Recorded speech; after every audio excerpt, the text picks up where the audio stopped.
Hello everyone, welcome to my channel.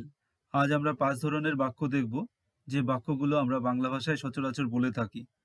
তো দিয়ে যে বাক্যগুলো রয়েছে সেই বাক্যগুলো আমরা এখানে শিখব, স্ট্রাকচারের মাধ্যমে শিখব। যেমন, যাবে তো যাও, পেলে তো খাবো, তবে তো খেলা জমেই যেত, কখনো তো আমার কথা ভাবো, আমরা তো সেখানে যাবই। তাই এই ধরনের বাক্যগুলোর ইংরেজি শিখতে, স্ট্রাকচারের মাধ্যমে শিখতে এই ভিডিওটি শেষ অবধি দেখতে থাকো। এবারে আমরা দেখে নিচ্ছি ১ নম্বর স্ট্রাকচারটি। আমরা যখন বলি কোনো কাজ করবে তো করো, যেমন খেলবে তো খেলো, কাঁদবে তো কাঁদো, হাসবে তো হাসো, এই ধরনের বাক্যগুলোর ক্ষেত্রে আমরা ব্যবহার করব এই স্ট্রাকচারটি। স্ট্রাকচারটি এমন: ইফ ইউ ওয়ান্ট টু, তারপর হচ্ছে ভার্ব, তারপর দেন, তারপর আবার ভার্ব, এইভাবে আমরা করব।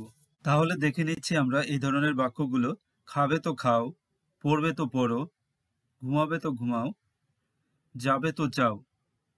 অর্থাৎ খাবার হলে খাও, পড়ার হলে পড়ো, ঘুমানোর হলে ঘুমাও, যাওয়ার হলে যাও। তো খাবে তো খাও এর ইংরেজি হবে if you want to eat then ইট।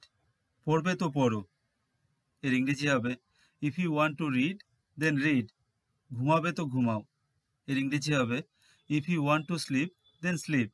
যাবে তো যাও এর ইংরেজি হবে if you want to go then go. এবারে আমরা দেখে নিচ্ছি ২ নম্বর স্ট্রাকচারটি। আমরা যখন এই ধরনের বাক্যগুলো বলি, পেলে বা হলে তো, এরপর থাকবে কোনো কাজ করব বা করবে, অর্থাৎ ফিউচার টেন্সে। যেমন, পেলে তো দেখাবো, খেলে তো ঘুমাবো, দেখালে তো দেখব। তো এই ধরনের বাক্যগুলোর জন্য আমরা ব্যবহার করব এই স্ট্রাকচারটি: if plus subject plus verb plus subject plus will, তারপর হচ্ছে আরেকটি ভার্ব।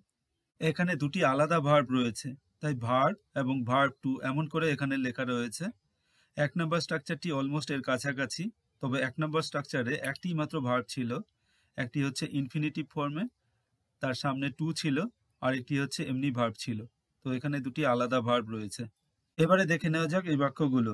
পেলে তো সে খাবে, তুমি দিলে তো আমি নেব, তুমি বললে তো আমি শুনবো, আমাকে নির্বাচন করলে তো আমি খেলবো। এবারে প্রথম বাক্যটি, পেলে তো সে খাবে, এর ইংরেজি হবে if he gets it he will eat it. তুমি দিলে তো আমি নেব, এর ইংরেজি হবে if you give it I will take it. তুমি বললে তো আমি শুনবো, এর ইংরেজি হবে if you tell it I will listen to it. আমাকে নির্বাচন করলে তো আমি খেলবো, এর ইংরেজি হবে if I am selected I will play. এবারে আমরা দেখে নিচ্ছি ৩ নম্বর স্ট্রাকচারটি। আমরা যখন বলি কখনো তো কোনো কাজ করো, যেমন কখনো তো পড়াশোনা করো, কখনো তো খেলো, এই ধরনের বাক্যগুলোর ক্ষেত্রে আমরা ব্যবহার করব এই স্ট্রাকচারটি।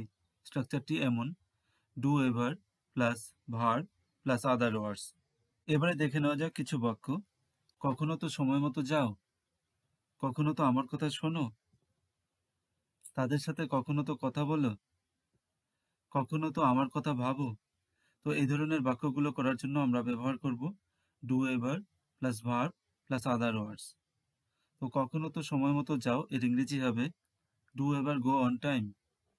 কখনো তো আমার কথা শোনো এর ইংরেজি হবে do ever listen to me. তাদের সাথে কখনো তো কথা বলো এর ইংরেজি হবে do ever talk to them. কখনো তো আমার কথা ভাবো এর ইংরেজি do ever think about me. এবারে আমরা দেখে নিচ্ছি ৪ নম্বর স্ট্রাকচারটি। আমরা বাক্যে যখন বলি তবে তো ভালো হতো বা তবে তো খারাপ হতো, এই ধরনের বাক্যগুলোর ক্ষেত্রে আমরা ব্যবহার করব এই স্ট্রাকচারটি। স্ট্রাকচারটি এমন: ইন দ্যাট কেস অথবা দেন, এই দুটির মধ্যে যে কোনো একটি আমরা দিয়ে শুরু করতে পারি, plus subject plus would have been plus adjective plus other words. এবারে দেখে নেওয়া যাক কিছু বাক্য। তবে তো আমাদের জন্য এটা খুবই ভালো হতো, তবে তো খেলা জমেই যেত, তবে তো তিনি ক্ষিপ্ত হতেন, তবে তো প্রত্যেকে সিরিয়াস হতো। এবারে প্রথম বাক্যটি, তবে তো আমাদের জন্য এটা খুবই ভালো হতো, এর ইংরেজি হবে ইন দ্যাট কেস, অথবা আমরা ব্যবহার করতে পারি then, it would have been very good for us. তবে তো খেলা জমেই যেত, এর ইংরেজি হবে in that case or then the game would have been entertaining. তবে তো তিনি ক্ষিপ্ত হতেন বা তবে তো তিনি খুব রেগে যেতেন, এর ইংরেজি হবে in that case or then he would have been furious. তবে তো প্রত্যেকে সিরিয়াস হতো, এর ইংরেজি হবে in that case or then everyone would have been serious. সবশেষে দেখে নেওয়া যাক ৫ নাম্বার স্ট্রাকচারটি। এই স্ট্রাকচারটি এই ধরনের বাক্যগুলোর জন্য আমরা ব্যবহার করব। কেউ তো ওখানে বা সেখানে থাকবে, বা কেউ তো সেখানে যাবে, বা আমি তো ওখানে যাব। এই ধরনের বাক্যগুলোর ক্ষেত্রে আমরা ব্যবহার করব। স্ট্রাকচারটি এমন: subject plus verb plus over there বা ওভার হিয়ার। এবারে দেখে নেওয়া যাক এই বাক্যগুলোর ইংরেজি কি হবে। আমি তো ওখানে বসবই। তারা তো সবসময় এখানেই ছিল। তুমি তো ওখানে থামবে। আমরা তো সেখানে যাবই। এবারে আমি তো ওখানে বসবই, এর ইংরেজি হবে I will sit over there, বা এভাবে বলতে পারি I will definitely sit over there. তারা তো সবসময় এখানেই ছিল, এর ইংরেজি হবে they were always over here. তুমি তো ওখানে থামবে, এর ইংরেজি হবে you will stop over there.